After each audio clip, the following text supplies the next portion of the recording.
Now, you do something though that is so proactive. You've started to produce your own stuff with your own production company, Philly Chick Pictures. I was close. Chili Fick, I kind of like that. Chili Fick. And I was reading something about you that people like Drew Barrymore and Sandra Bullock. Thank you. What I look up to them because when as an actress, you said it once in one of your other interviews that it's a boys' club, the film industry sometimes, and women in the industry really have to put their foot, make their mark, and those two women especially said, all right, I got big, but instead of leveling off, I'm now going to produce my own stuff. I'm going to create my own stuff, and you're doing the same thing, yeah? What else was I to do? I could keep acting in films and not being inspired by a lot of the roles that I was getting, and unfortunately, in this business, oftentimes too, you are pigeonholed, especially women.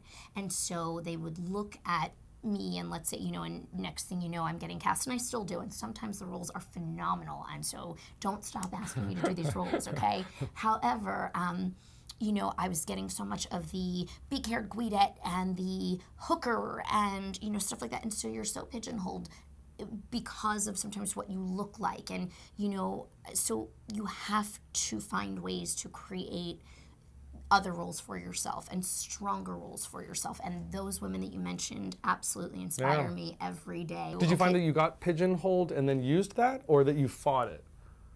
You know what I mean? I found that when I would get pigeonholed in, like, for example, Tony and Tina's Wedding being a big break, playing that big-haired Guidette and doing it well and having it been well received showed me that, okay, this is one character and this is one genre that you may want to pay attention to, Brooke Lewis, as an actress. So to answer you in that way, yes. Now, on the flip side, like what started my horror career, and I had been a big fan of horror. I'd been doing comedy and musicals and stuff like that for years, and I had been a big fan of horror since I was a really really young girl.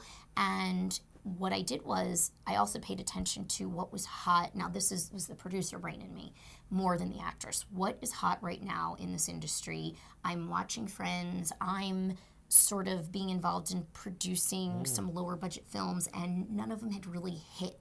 And it was Sundance '04, and I talk about this a lot, so I won't beat it to death, but the first Saw had come out, and I was at Sundance '04 with business associates and friends, and I saw the craze. And my gut instinct immediately was like, okay, horror is so hot again right now. It was after all the screams and all those. And when Saw hit that big, I'm like, okay, paid attention again, psychological kind of thriller horror thing.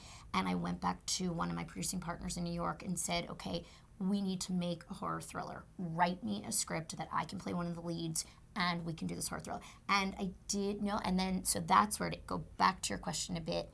I knew that genre was really hot at that point in time and was getting hotter and was going to keep getting hotter. And so I chose that, and then we created a role for me that was she was a psychiatrist. She was, I don't want to give away the film or too much of the information, but she was like a very intelligent psychiatrist, and she's a mislead actually in the film, and she was a very strong female character. And so by being one of the executive producers on that project and creators of that project, that gave me that jump to be able to play that role.